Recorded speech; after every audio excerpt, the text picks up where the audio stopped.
series of factors and events that have been going on recently in the United States, we have come to the conclusion that there is a high possibility for it to be a revolution. Because as we have seen from the past, revolution is not one event that leads to a revolution, but a series of events and characteristics that describe the society who wishes for change. As you can see, there has been a lot of loss of faith in the government. Many groups have been offended, discriminated due to this government. There has also been economic consequences, social and political, and those are the factors that contribute to a revolution, and therefore we believe that there is a chance for there to be a revolution. Can I read it? If you need to. So should we switch to the history? Today, it comes with the most expensive military, holds a GDP of $16 trillion, and is the world's longest functioning democracy. For this debate, we want to remind the opposition that a revolution is referred to as a mass mobilization of people backed by pursuit of a vision to replace and overthrow the government, generally in an unpeaceful manner. The desire to change the government comes from three main factors, being social discontent, economic instability, and weak leadership.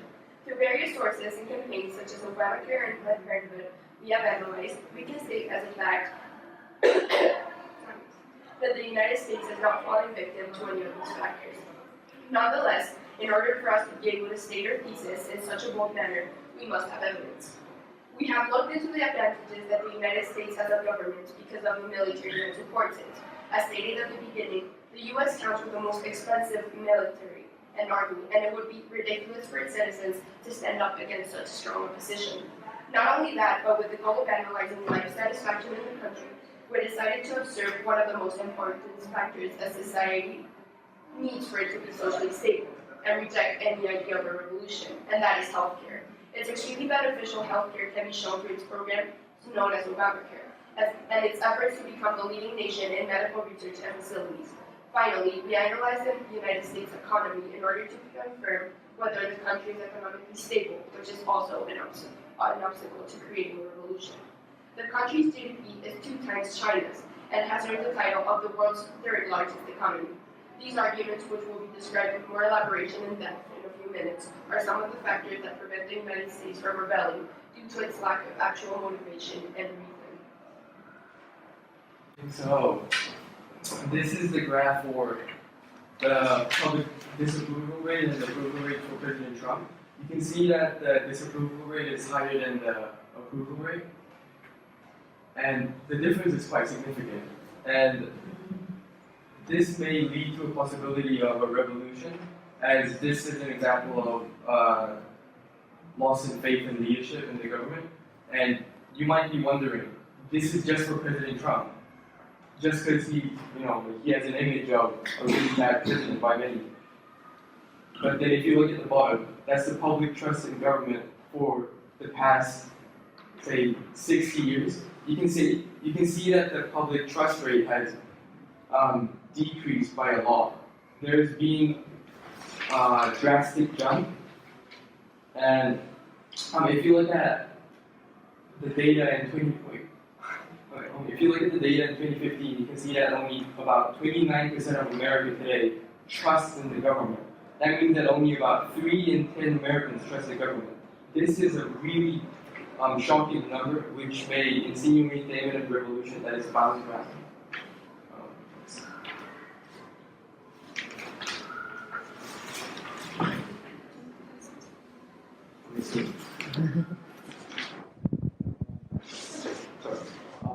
This is U.S. wealth distribution, and on the bottom you can see that that's the wealth decile, and it's from left to right. The right is the richest among the Americans, and you can see that the gap between the richest and the second richest is like drastic, and that value is way too large, which shows that there's a social class. We show that there's a difference between social classes in terms of their earning, and which also shows how the American economy is unbalanced and suffering.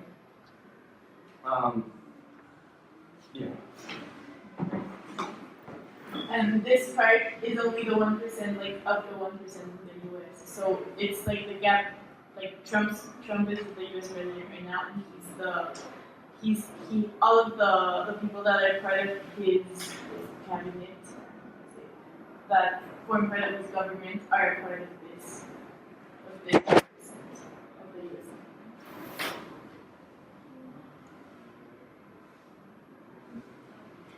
So this is just like a picture showing recent events that have shown a lack of justice or equality, which is the next step that can cause revolution, which is also creating thirst for justice.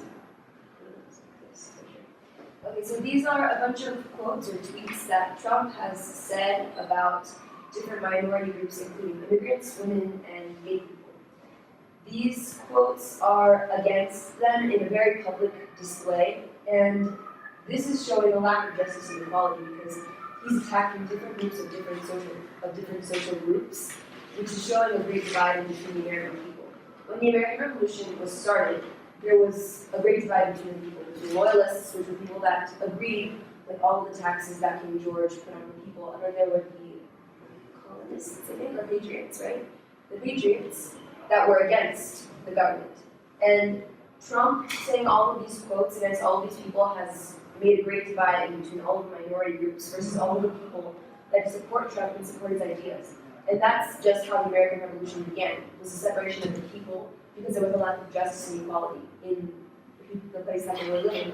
So this is a really big step towards a revolution because Trump is dividing people against each other in a way that is going to start a revolution because they do not agree with each other, which will then make them not like the government.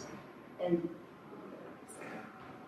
these are the okay. So the next example of Trump not agreeing with social groups was when he decided that he would announce to the United States that he was removing transgender men and women from the army via tweet.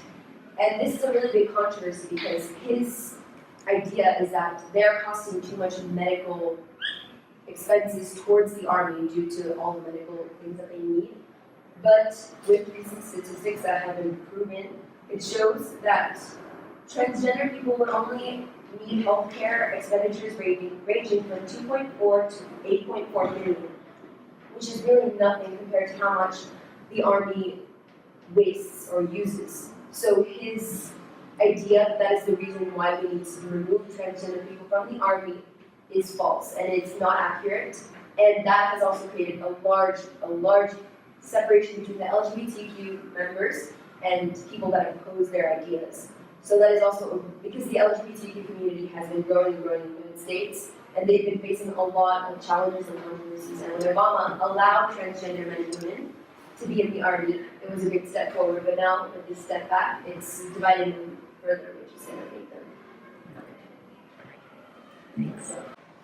The individual standalone eventualities that are expressed by the American people today do not hold any real relevance that could potentially point towards a revolution. This is due to the way a revolution is commonly structured and eventually developed. Some of the main causes of a revolution include a great divide among the social classes, a crisis that negatively affects the masses, and loss of faith in leadership of the country and lack of justice, as you mentioned.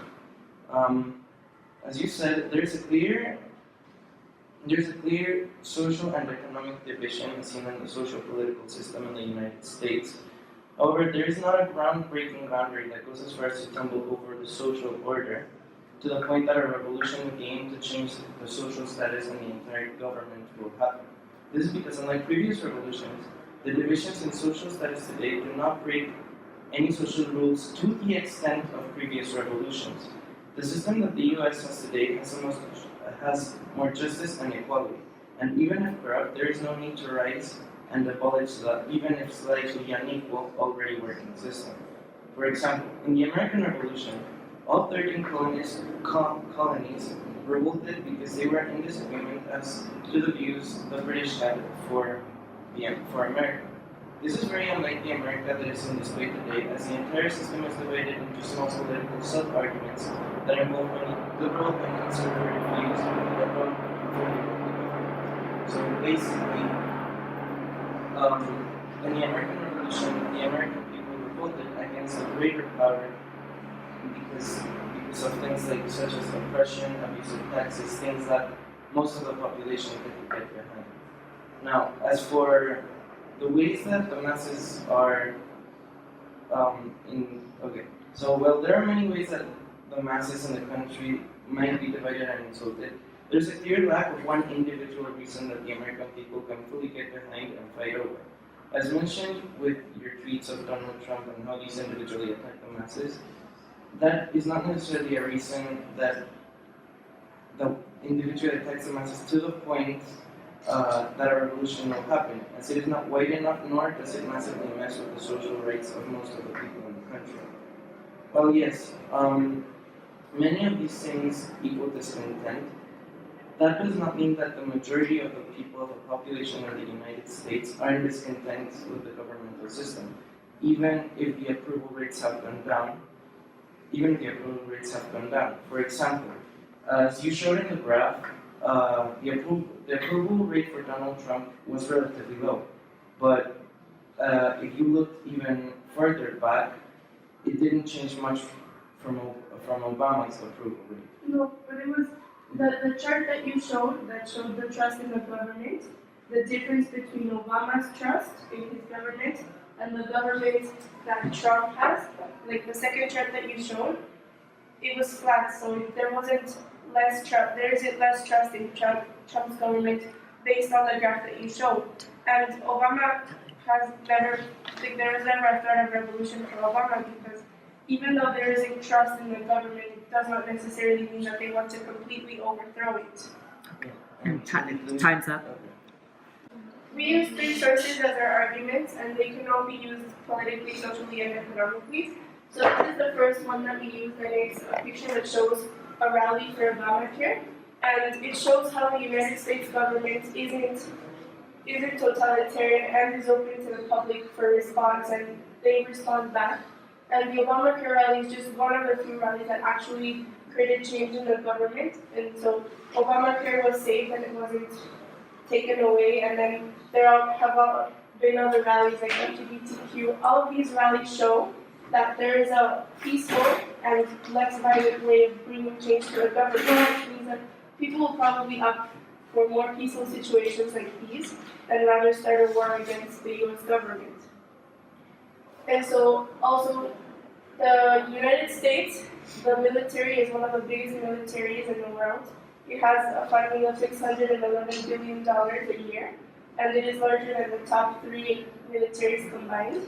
And so the reason this huge military might seem like a threat to the rest of the world, but for the United States people, it creates a sense of safety and protection against other countries. And so it's unlikely that they want to overthrow this feeling of safety that they have because of the protection. But at the same time, this huge military is also, it can also be used internally. And people know that it is very impossible to go up against a war against the US government because they are so largely funded. And so that is another reason why they might want to opt to use more peaceful situations like the protests, because it is an impossible feat to go against the military of the US. And so again, this idea of political unrest can be used in a peaceful way, which is also a social factor, because it creates a sense of power and empowerment for the people, but they don't have to do it in a violent way because they have shown change through peaceful rallies. And so they might want to do something like this rather than overthrow the entire government, especially if the person that they are mad at is just one power of the government and not the government itself.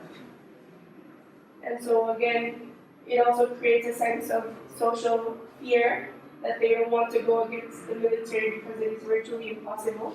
And at the same time, the military creates, a sense of security against other countries and safety.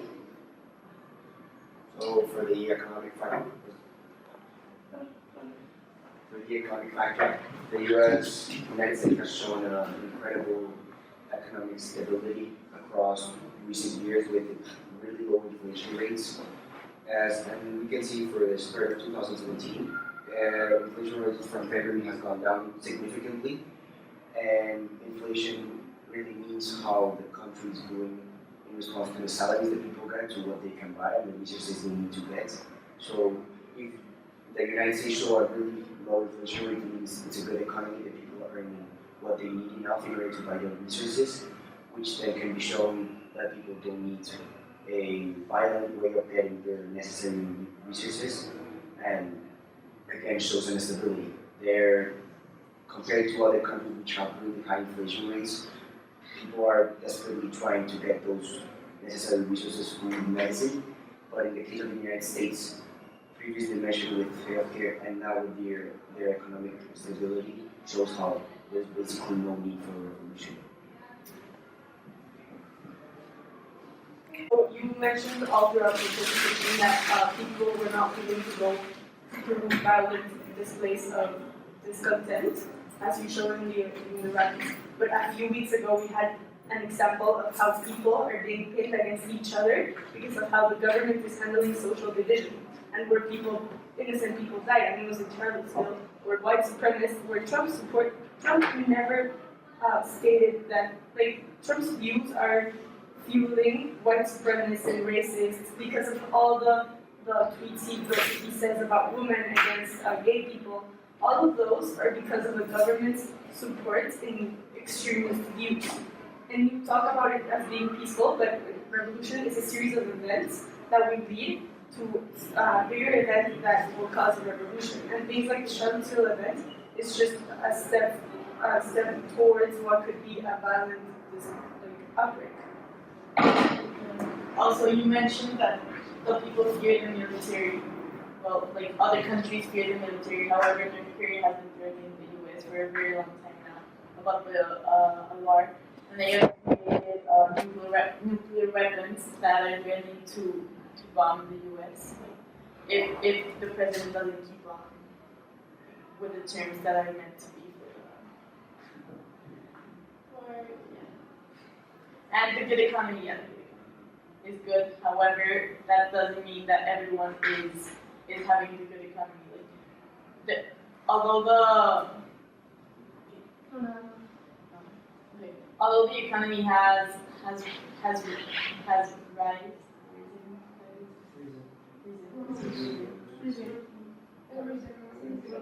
although the economy has risen, although the economy has risen, the economy is still focused on only like 500 people out of the U.S.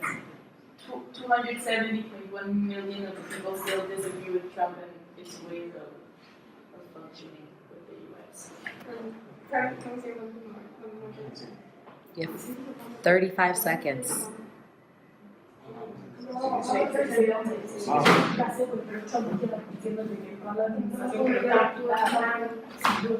30 seconds left in your 3-minute time. So you mentioned that the strong military would decrease the likelihood of a revolution, but if you look at the past, most revolutions start with the help of the military, where the military helps the people defy the government. And if Trump used the military to seize a protest, this would infuriate the public even more, and Trump will be seen as a tyrant that forcefully seizes the public by using military forces. Okay, that was 3 minutes. The group of factors would collaborate into revolution, and that's it. Okay.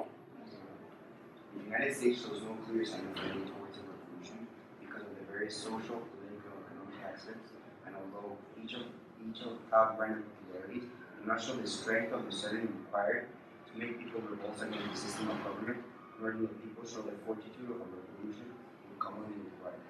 Because of the military power, which shows that no other revolutionary groups would want to start an armed conflict against them. In the social sphere, the United States surely has had social disturbance in recent years because of the difference in cultures and beliefs. However, the United States has a certain amount of control, and a mass social movement against the government is not likely to occur. Finally, taking into consideration the economic sector, the United States has an extremely stable economy that allows its people to get their necessary needs, which shows there is no need for a revolution. Overall, the United States will not head into a revolution factors previously